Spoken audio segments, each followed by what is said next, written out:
Mi hermano me humilló por mi vida inútil. Entonces entró mi novia, y su hijo corrió a mis brazos gritando «papá». El silencio que se hizo fue la mejor respuesta que pude darle. Si aún no estás suscrito al canal, haz clic en el botón de suscripción y activa la campanita para no perderte ninguna de nuestras historias. Tu apoyo significa todo para nosotros. Si esta historia te parece interesante, déjale un like. También me encantaría saber de qué ciudad eres, déjanos el nombre de tu ciudad en los comentarios. Ahora, empecemos con la historia. Mi santuario huele a tierra húmeda, a hojas de tomate y a la promesa dulce y picante del romero calentado por el sol. No es grande, pero es mío. Es una azotea en las afueras de Madrid, un pequeño universo verde que he construido con mis propias manos sobre el frío hormigón de la ciudad. Aquí, entre maceteros de madera que yo mismo diseñé y sistemas de riego por goteo que ajusto con la precisión de un relojero, el ruido del mundo parece desvanecerse.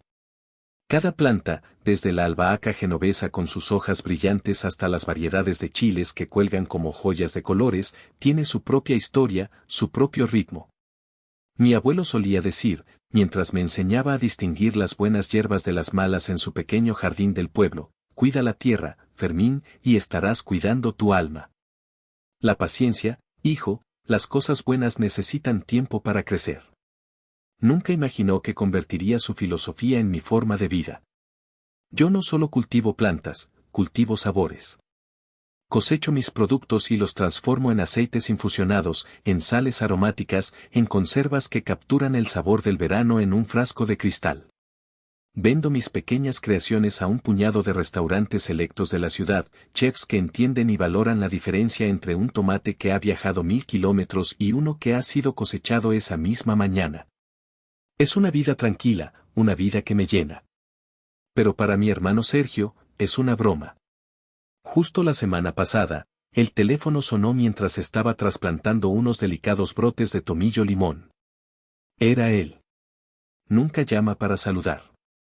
¿Qué tal, granjero?, dijo, su voz con ese tono de superioridad que también conozco. ¿Ya has decidido conseguir un trabajo de verdad o seguirás vendiendo mermelada? Suspiré, limpiándome el sudor de la frente con el dorso de la mano. Hola, Sergio. Me va bien, gracias. El negocio funciona. Negocio, soltó una carcajada corta y seca. Fermín, no me hagas reír. Tienes 30 años y juegas a las granjitas en la azotea.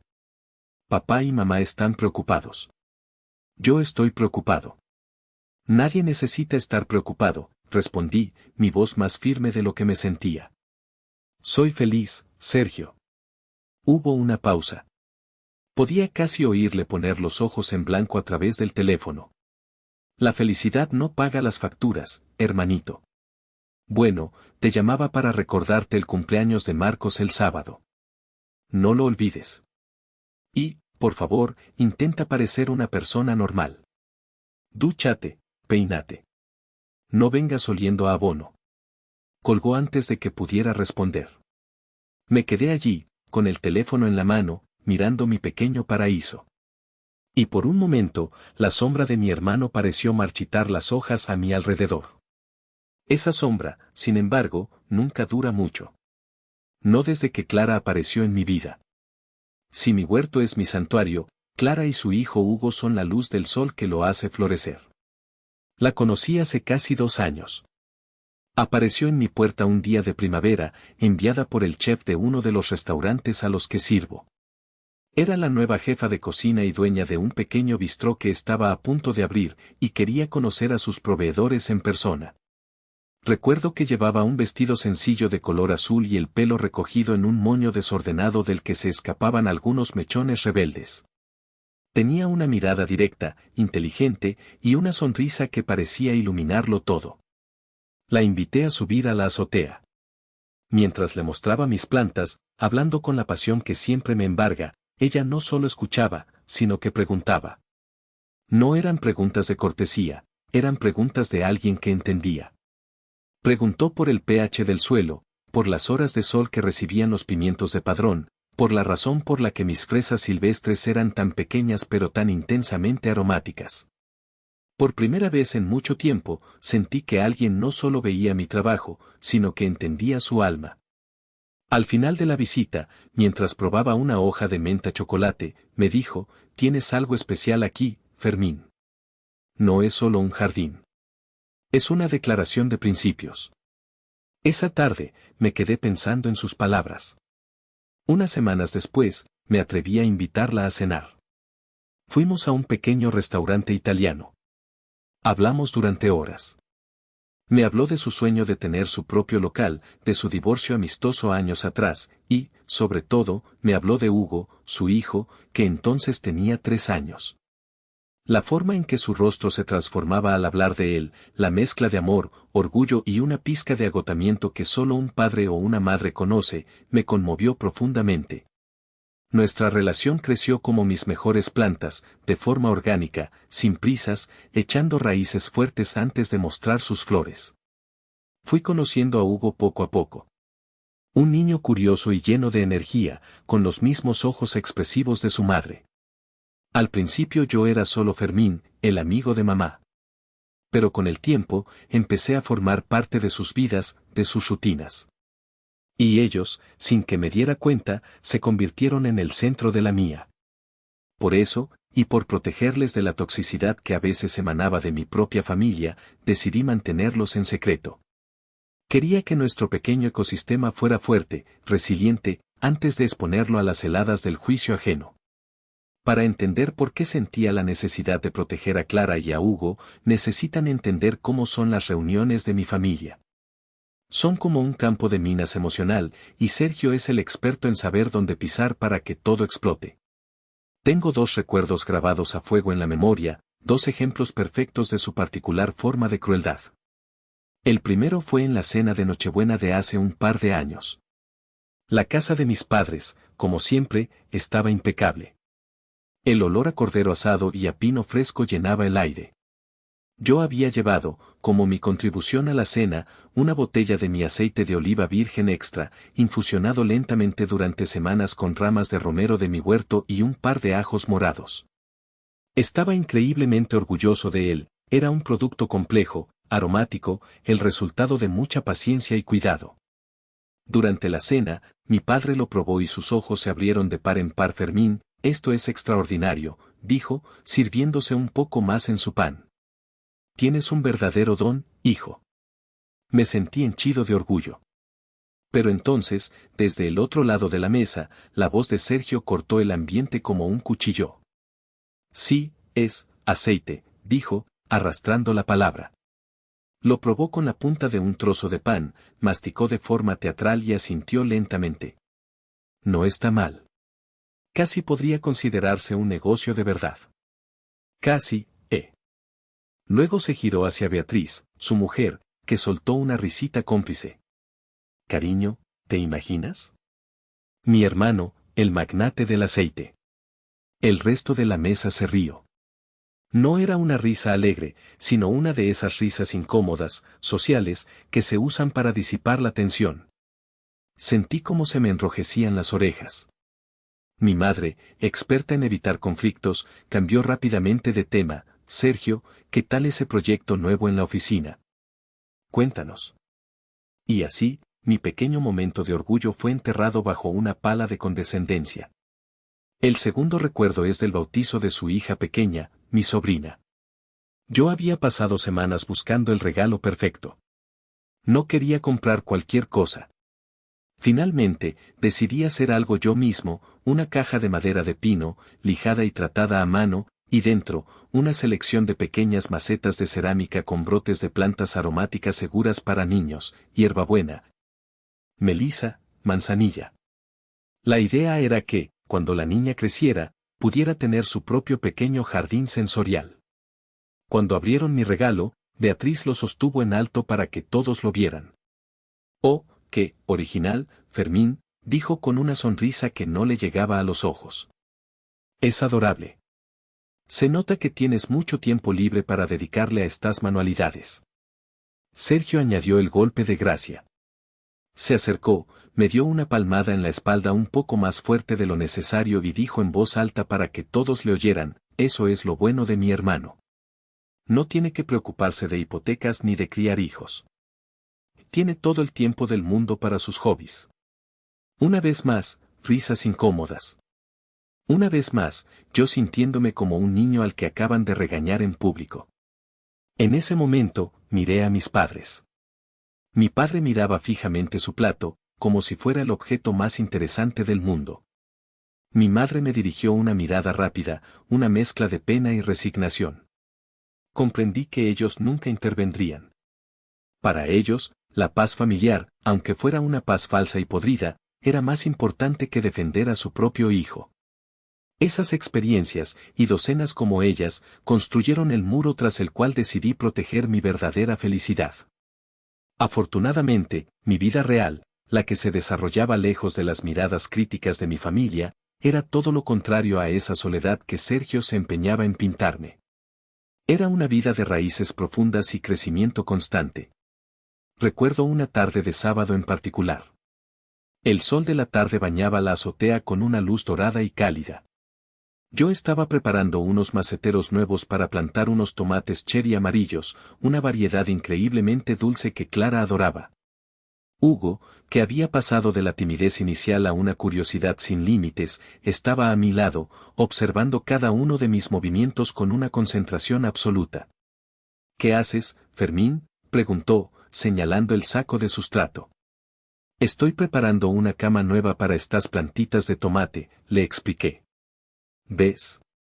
Necesitan una buena casa para crecer fuertes y darnos muchos tomates ricos. ¿Yo puedo ayudar? Le sonreí. Claro que sí, campeón.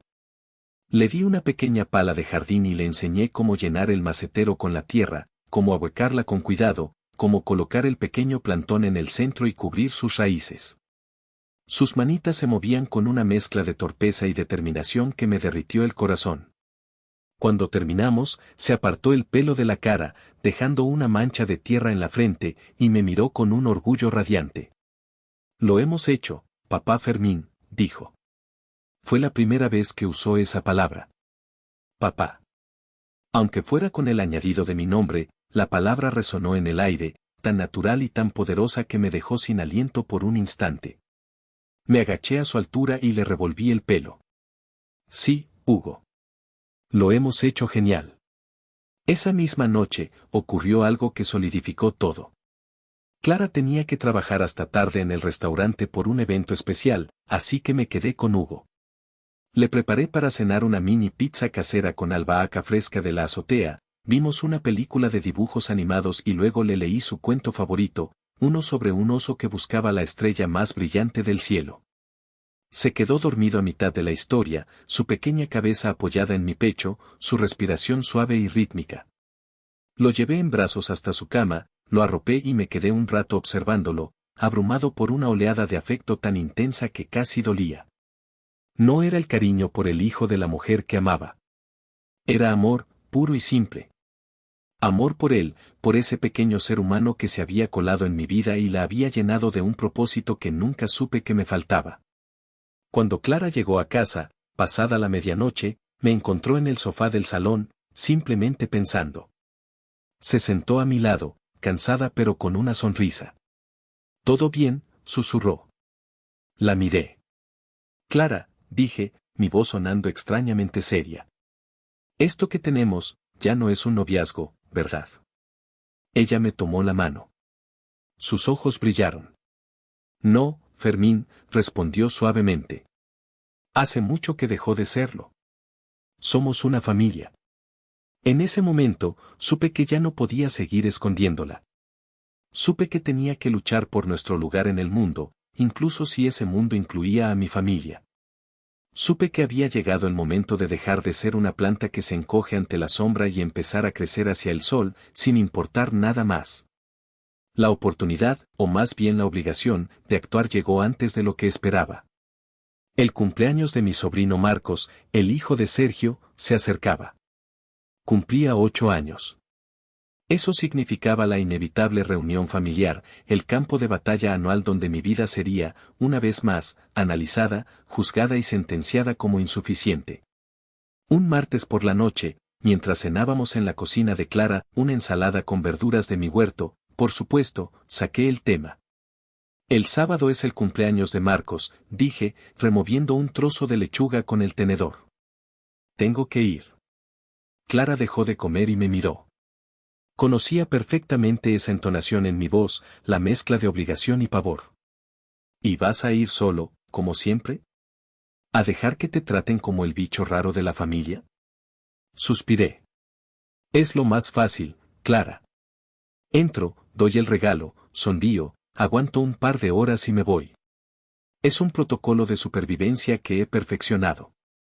Ella dejó el tenedor sobre el plato con un ruido seco y me miró fijamente. Su mirada no era de enfado, sino de una firmeza amorosa que me desarmaba.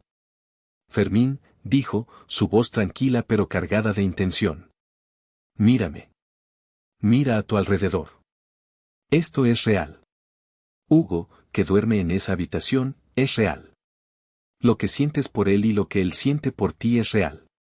No somos un secreto vergonzoso que tengas que ocultar.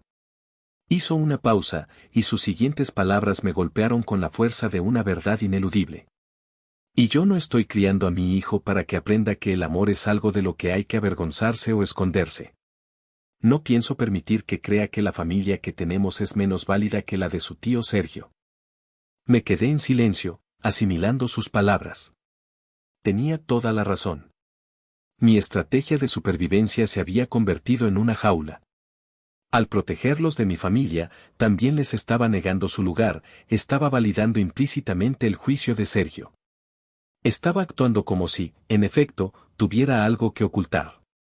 Tienes razón, admití en voz baja. ¿Pero qué hacemos?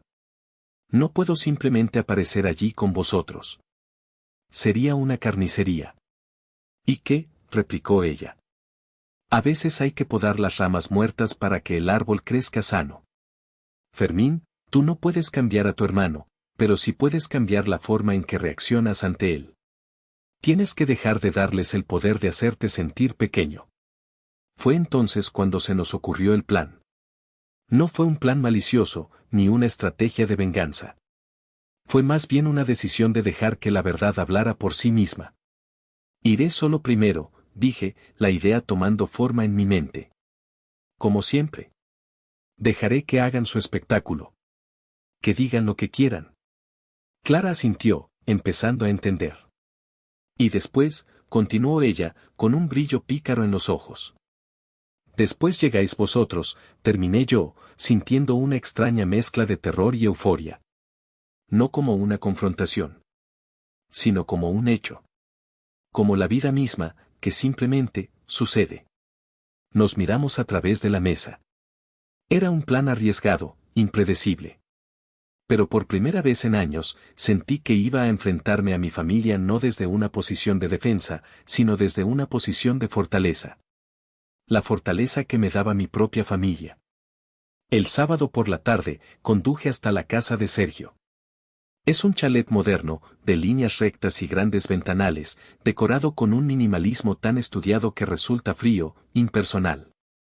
Parece más un showroom de muebles de diseño que un hogar donde viven niños. Cada vez que entro allí, siento que tengo que pedir permiso para respirar. Llegué con mi regalo para Marcos. Había elegido un kit de jardinería para niños de muy buena calidad, con herramientas de metal y mango de madera, guantes de su talla y un libro ilustrado sobre cómo cultivar tus propias hortalizas. Para completarlo, añadí una maceta grande y bonita con una planta de fresas que yo mismo había cultivado, ya cargada de pequeñas frutas rojas. Era un regalo que hablaba de mí, de mi mundo, una invitación a compartir mi pasión. Al entrar, el ruido y el caos controlado de una fiesta infantil me golpearon.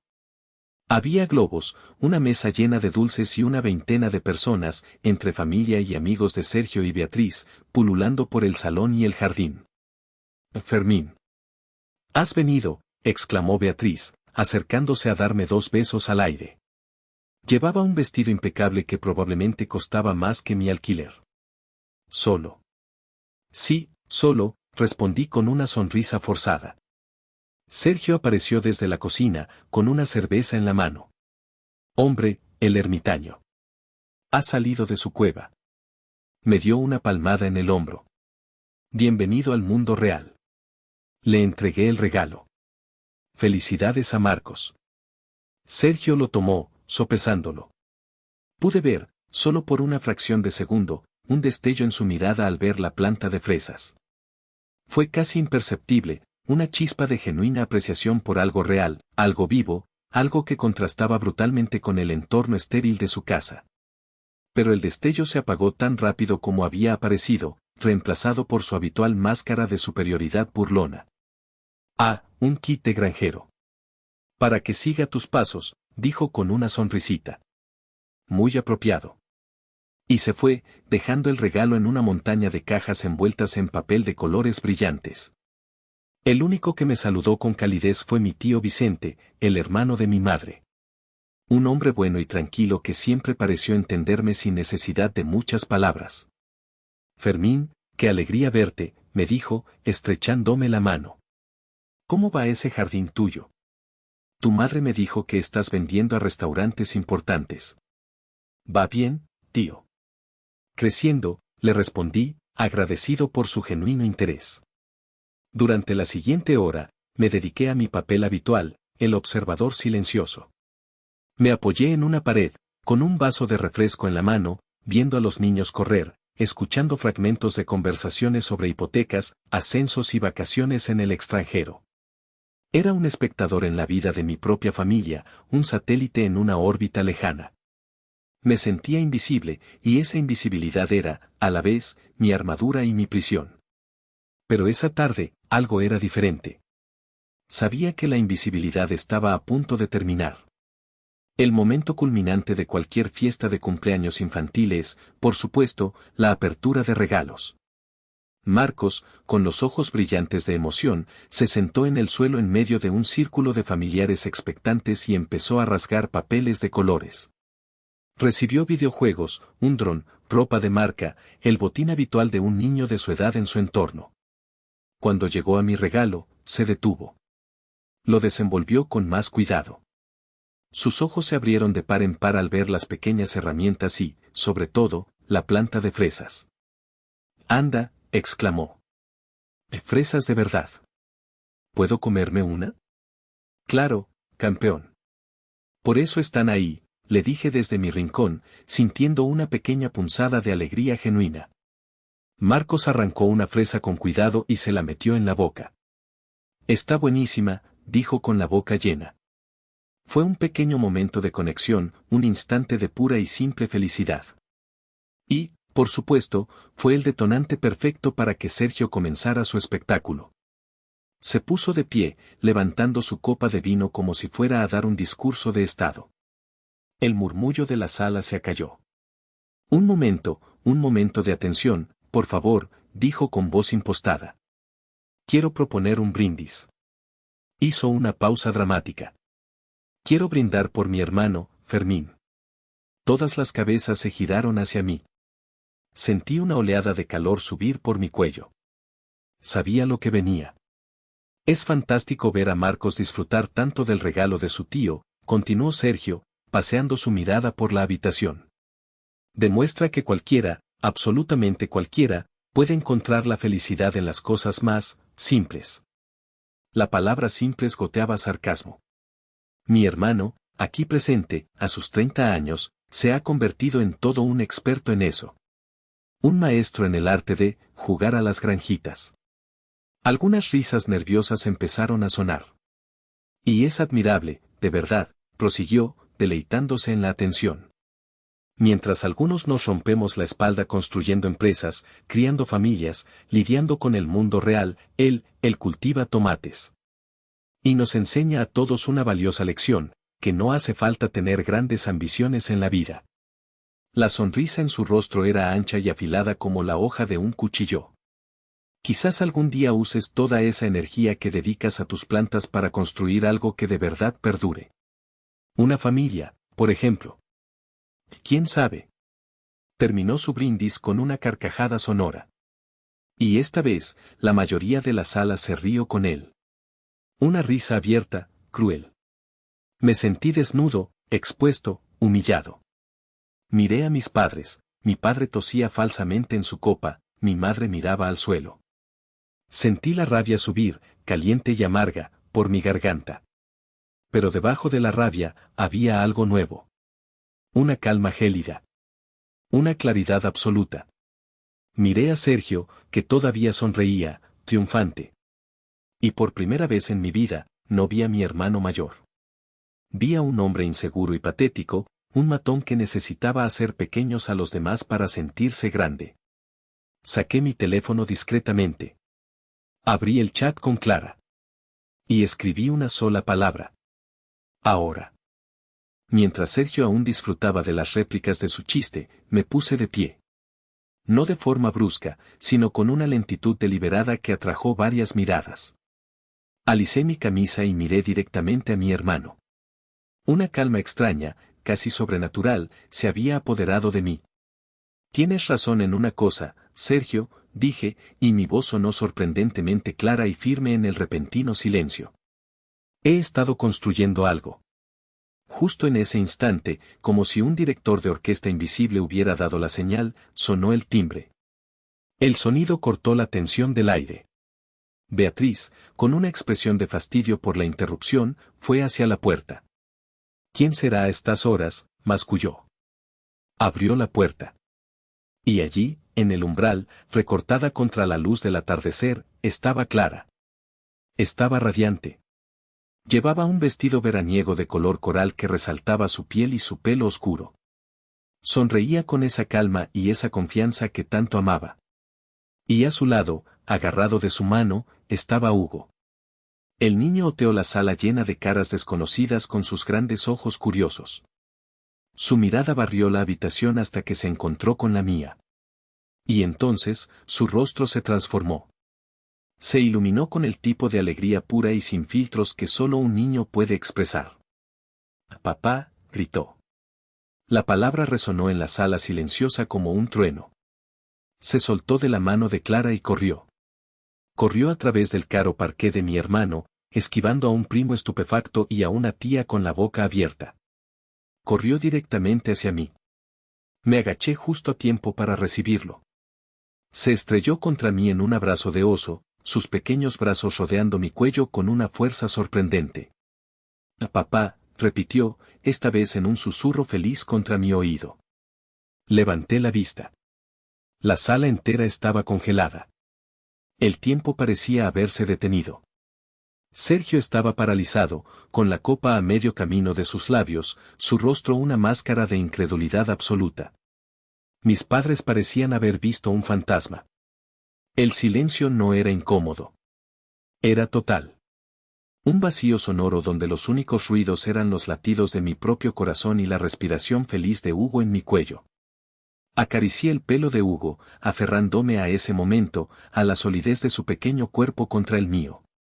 Era mi ancla en medio de un mar de rostros atónitos. Levanté a Hugo en brazos y él se acurrucó en mi hombro como si fuera el lugar más natural del mundo para él.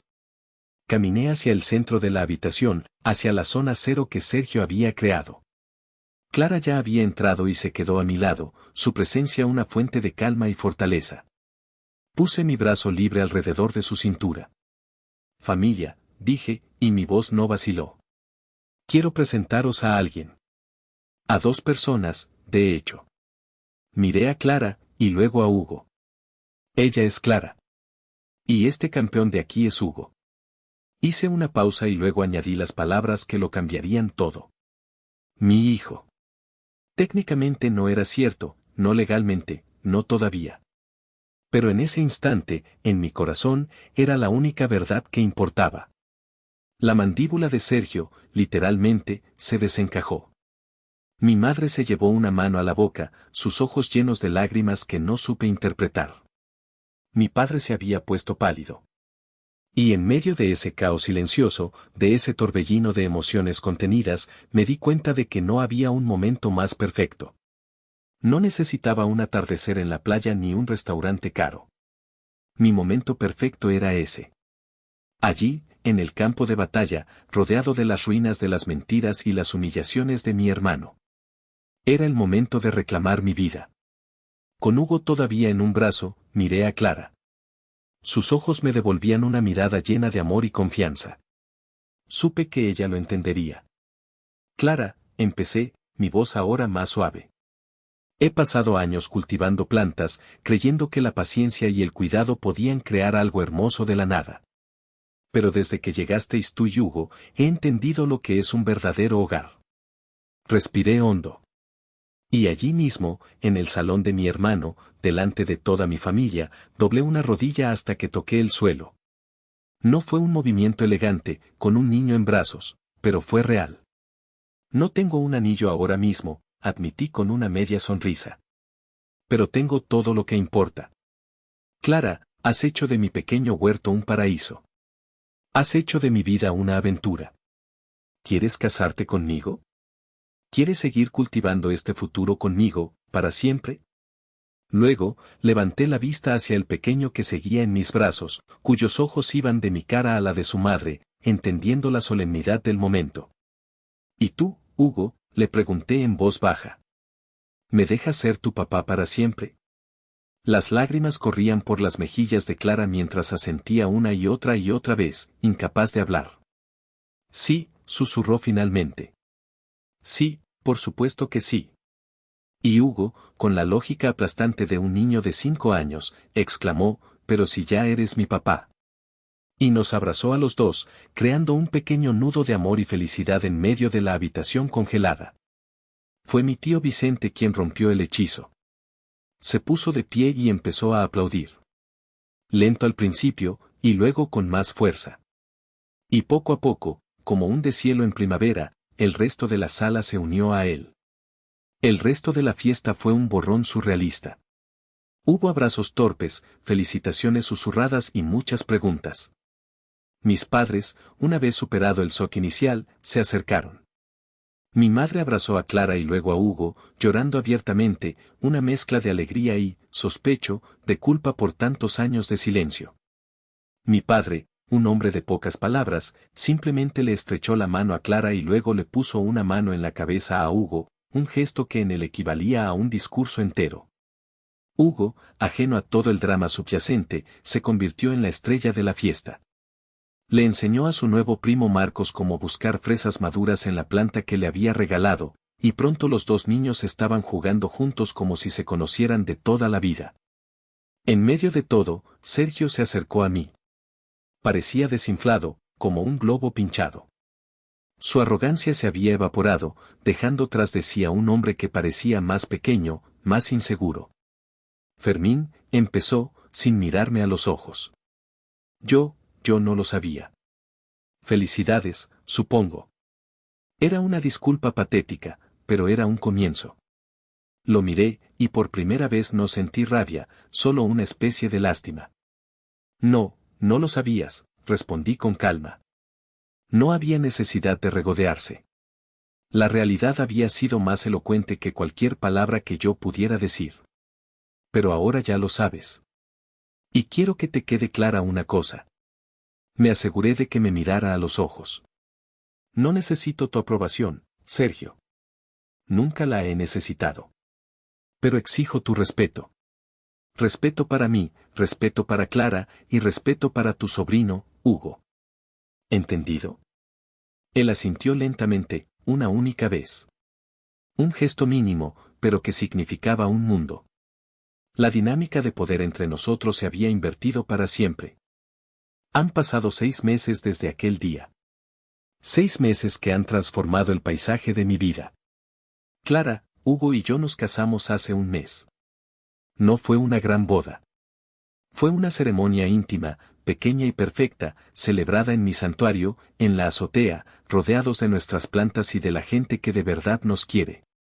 Hugo, vestido con un pequeño traje, fue el encargado de llevar los anillos, una tarea que se tomó con la máxima seriedad.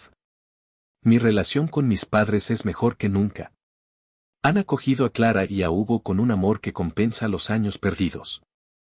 Mi madre ahora pasa horas en la azotea con Hugo, enseñándole los nombres de las hierbas, y mi padre le ha construido un pequeño banco de trabajo de madera a su altura.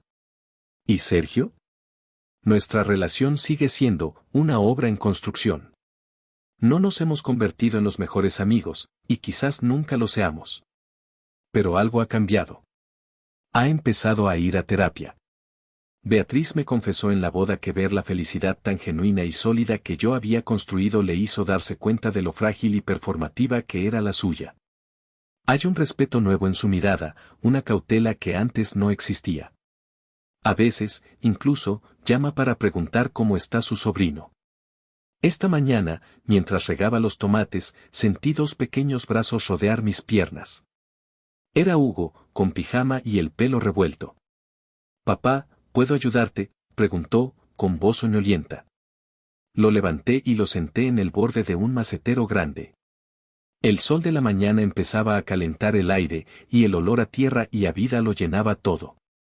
Clara salió con 2 tazas de café y se apoyó a mi lado, pasando un brazo por mi cintura. Nos quedamos los tres en silencio, viendo cómo la ciudad despertaba a nuestros pies. Miré mi huerto, mi familia. Comprendí la lección de mi abuelo a un nivel mucho más profundo. Había pasado años cultivando la tierra, creyendo que con paciencia y cuidado, las cosas buenas crecen. Y tenía razón. Mi familia, al igual que mi jardín, no apareció de la nada. Fue cultivada. Cultivada en secreto, con amor, con dedicación y con la esperanza de que, un día, florecería a la luz del sol. Y esta, sin ninguna duda, es la cosecha más dulce de toda mi vida.